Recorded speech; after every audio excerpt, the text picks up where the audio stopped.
otro taller, uno al ladito del otro, porque era necesario que esta semana nos encontráramos mucho más seguido.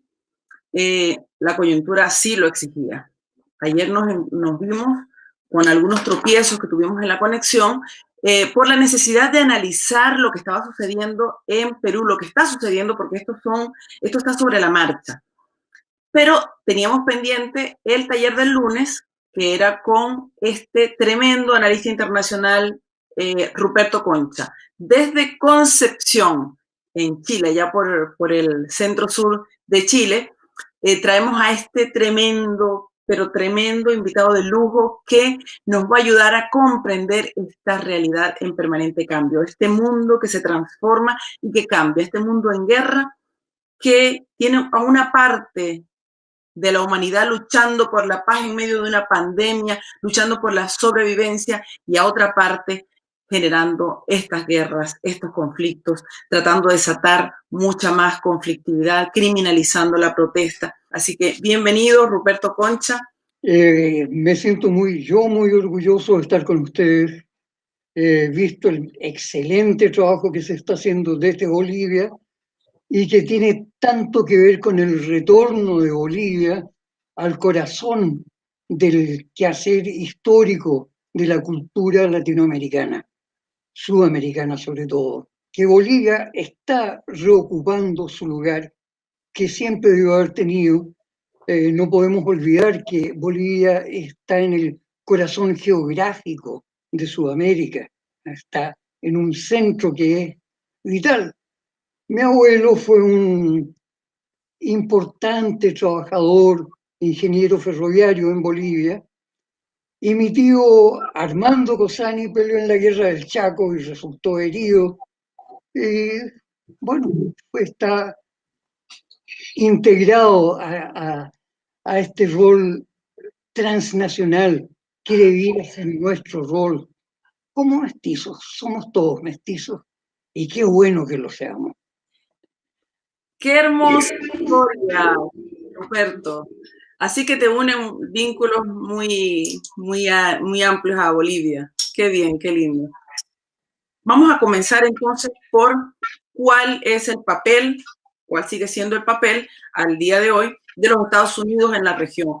¿Cuál es el papel hegemónico de los Estados Unidos en la región, considerando que han destruido todo el Medio Oriente? ¿Cómo está la situación? ¿Cómo ves tú esta influencia norteamericana, no solamente ya en la región? El rol de Estados Unidos en la cultura de Occidente fue en su momento maravilloso.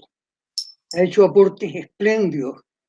Desde Walt Whitman, que fue el propio Pablo Neruda, lo consideró su maestro, ¿no es cierto? Hasta Bob Dylan, que estuvo de cumpleaños hace una semana.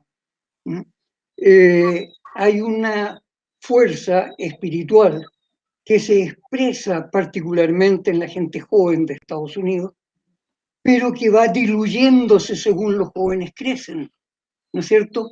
Como que terminan decepcionados de sí mismos.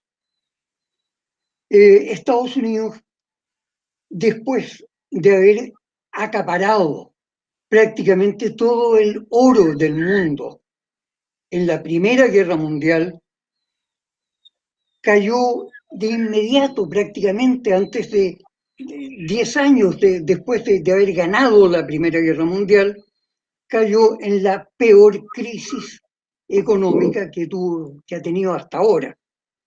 No lo que se está perfilando, que puede ser algo peor que la crisis del 29-30. En ese momento, Estados Unidos recurrió al pensamiento socialdemócrata, ¿cierto?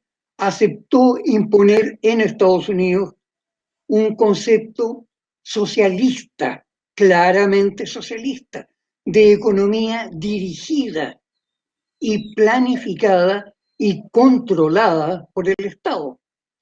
Con ese enfoque, el New Deal de Franklin Delano Roosevelt logró recuperar en gran medida la economía y la estabilidad social de Estados Unidos. Estaba tratando de señalar es cómo la solución socialista que rescató a todo Occidente primero con un socialismo keynesiano, o el socialismo marxista que rescató a la Unión Soviética, o sea, una Rusia que había perdido la guerra ruso-japonesa, que tenía más de 300.000 efectivos extranjeros en su territorio, que había asumido un gobierno frustrado, un gobierno corrupto al extremo, había logrado, sin embargo, ser la principal fuerza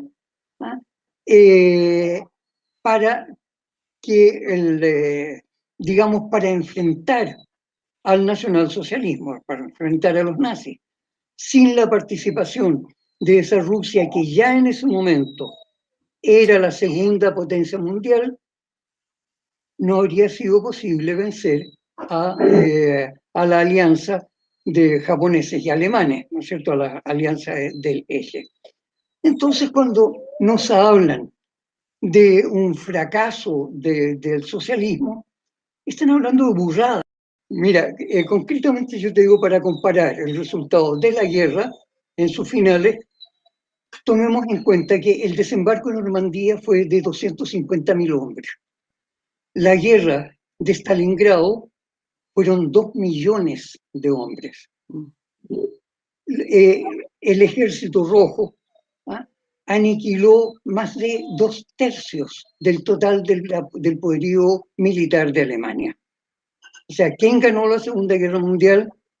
Basta con mirar las cifras concretas. O sea, no una narrativa que venga de Hollywood o que venga de donde venga. Ese país que había partido en un estado de miseria casi absoluta, Rusia, la Rusia zarista, pasó a ser inmediato ya la segunda potencia del mundo. O sea, quedó claro que un enfoque socialista digamos, de una adversidad económica real y social real, era más eficaz que la solución liberal. Pero eso no fue aceptado ¿por quiénes? Por los grandes capitalistas de Occidente. Acuérdate que se produjo ya cuando se sabía que Alemania estaba a punto de quebrantarse finalmente, se realizó la cumbre de Bretton Woods. En Bretton Woods se estableció los países ganadores, entre los cuales se estaba contando a China y a la Unión Soviética, aceptaron que la moneda de intercambio mundial fuera el dólar, con la condición comprometida por Estados Unidos de que el dólar iba a tener respaldo de oro con un valor de aproximadamente 1 gramo de oro por dólar. Eso fue lo establecido por el acuerdo de Bretton Woods. Narrativa consolidada por todo el gran aparato comunicacional neoliberal que está controlado por las mega empresas, por las grandes sociedades anónimas que son transnacionales. Tu exposición, tu acotamiento de los hechos. Y justamente a eso me refería yo cuando menciono la narrativa. Tienes que la gente común se ha acostumbrado a que le cuenten el cuento, la novela de cómo ocurren las cosas en el mundo en la perspectiva de las transnacionales norteamericanas, con gobiernos republicanos o democráticos da lo mismo. Sin embargo, tenemos ahora, hace 3 días atrás, el New York Times, nada menos que el New York Times, digamos, el periódico más vendido a la influencia financiera de las transnacionales, tuvo que admitir que es un absurdo afirmar que la crisis financiera, la crisis económica de Venezuela sea un efecto del socialismo. Oye, cuando el New York Times dice, ¿no es cierto?, han sido las horrendas sanciones transnacionales impuestas por Estados Unidos la que ha destruido el bienestar que estaba logrando la nación venezolana, eso está implicando ya que hay una narrativa que se va volviendo progresivamente insostenible. Fíjate que el aporte de los trabajadores emigrantes de Guatemala y de El Salvador, es el mismo caso, en Estados Unidos es mayor que el Producto Interno Bruto generado en el mismo país. Y son gente que va a trabajar como qué, van a trabajar como obreros manuales, con sueldos increíblemente bajos para el nivel estadounidense. Y sin embargo, eso permite la supervivencia, ¿ah?, de familias, pero que están estranguladas por la corrupción, por el abuso, por todo lo que está generado con un sistema neoliberal, ¿no es cierto?, que verticaliza la concentración de la riqueza, ya bien definida por Marx mismo, ¿no? ¿Cuál es la diferencia entre una economía socialista y una economía capitalista? En el fondo, hay poca diferencia. Durante la Unión Soviética, durante el periodo más duro de la Guerra Fría, cualquier contador soviético podría haber trabajado lo más bien en Nueva York, porque la estructura, el quehacer económico es el mismo. La gran diferencia está en cómo se canaliza la concentración de la riqueza. En el caso de Colombia es distinto. En Colombia, a partir del Plan Colombia, ha habido una, digamos, militarización persistente de toda la política. ¿Ah? Está ahí, es el principal cliente de los ejércitos privados, el ejército de mercenarios israelíes, ¿no es cierto? Y ejércitos de mercenarios estadounidenses. Hay de varias empresas que están. ¿Y por qué les importa que sean privados? Porque nadie les exige a esas tropas, ¿ah?, que cumplan con las leyes internacionales, ¿no es cierto?, de tratamiento de la guerra. Ahora, recordemos que Estados Unidos, después de la Segunda Guerra Mundial, fue brutal en su ejecución de alemanes, de jóvenes alemanes rendidos. Ya al final de la Segunda Guerra Mundial, recordemos que la mayor parte de los combatientes alemanes eran chiquillos, ¿ah? Entre 16 y 19 años, era lo que les quedaba.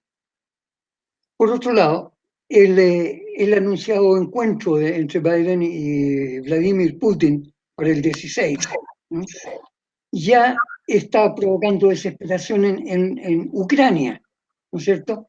Ya el gobierno ucraniano se mostró desesperado porque Biden no los consultó, no tomó en cuenta su punto de vista, ¿ah?, respecto de qué actitud tomar frente a Rusia. O sea, lo que te quiero decir es que los hechos netos están mostrando que el deterioro de la presencia de Estados Unidos en el resto del mundo, el deterioro de la economía de Estados Unidos frente al resto del mundo, era cada vez más inocultable.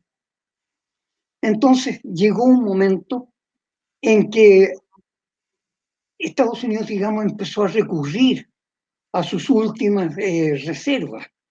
Comenzó a provocar la guerra partiendo de la base de que iba a aterrorizar a quienes los desafiaban.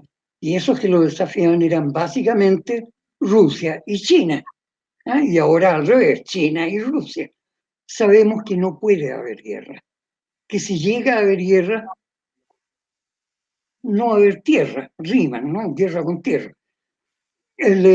No va a quedar nada, o sea, lo que quede no va a valer la pena. Y claro, o sea, los chinos en este momento no se trata de ser que son los buenos los chinos, no, o sea, los chinos son negociantes. Durante miles de años, los chinos han hecho negocios con todo el resto del mundo asiático y nunca han conquistado otro país. Nunca se han apoderado de otro país. Siempre nos mencionan el Tíbet. Oye, pero si el Tíbet invadió China muchas veces. O sea, el Tíbet es en realidad parte históricamente de ese gran conglomerado, que es el conglomerado que va desde Manchuria hasta la India. Lo que está pasando ahora es la evolución en que se está sumando todo. Una explosión demográfica que no tiene nada que ver con la generación de puestos de trabajo, ¿no es cierto? Y por eso te mencionaba el concepto marxista del trabajo. Resulta que ahora el trabajo es capital, ¿no es cierto? El trabajo está basado en la máquina y la máquina es capital. ¿Te fijas? La generación de puestos de trabajo naturalmente va disminuyendo. Ahora, culturalmente, ¿qué ocurre? Los chiquillos no piensan, no se detienen en qué les interesa esencialmente, en para qué son buenos, en qué pueden ser excelentes, ¿ah? Sino que piensan con qué pega voy a ganar más plata. Se salvó la revolución de AMLO en México, se salvó a pesar de toda la brutal campaña de la prensa mundial contra López Obrador. Se está salvando Nicaragua. Toda América Central está en un estado de evolución. ¿Gracias a qué? Gracias a que hay un crecimiento de la inversión de los países socialistas, básicamente de China, y tecnológica de Rusia. Ahora, yo creo, estoy seguro, de que en un par de años más todas las inversiones, por ejemplo, agropecuarias que ha hecho China en Venezuela, van a empezar a producir. ¿Ah? ¿Por qué China tiene que estar comprándole soya al Brasil de Bolsonaro? ¿Ah? O a los terratenientes americanos, cuando va a poder ser magníficamente abastecido por la soya venezolana? O sea, el potencial agrícola, ¿ah?, de Venezuela está a punto de volver. Y Estados Unidos está llegando también al punto final de su capacidad de amenazar a los demás. ¿Mm? Ya, como te digo, se nota que echó pie atrás en su amenaza contra el Nord Stream 2. Ya se negó a seguir amenazando a Rusia por Ucrania, ¿no es cierto? ¿Piensan acaso que los chinos van a estar muertos de miedo? Xi Jinping le dijo simplemente, por favor, no sean paranoicos. Ruperto, te dejo el espacio para que tú despidas el programa y nos despidas a todos. Les agradezco mucho que me hayan invitado. Yo confío en lo que ustedes pueden hacer. Ustedes son gente valiosa, ustedes son gente joven. Ustedes saben que tienen que pensar y volver a pensar y volver a aprender a pensar. Y eso es lo que está haciendo este taller de ustedes. Y cómo no voy a estar contento y agradecido de que me permitan aportar algo. Yo soy un viejo, estoy al final de mi vida, pero precisamente en este momento, en esta instancia de mi existencia, es cuando más quisiera poder dar hasta el último gramo que me quede. Hasta luego. Cuenten conmigo y yo cuento con ustedes para el futuro. Te prometemos seguir aprendiendo, seguir estudiando. Así que un abrazo, los quiero, las quiero mucho y sigan cuidándose que todavía hay pandemia para rato, ¿no? Nos vemos. Un abrazo.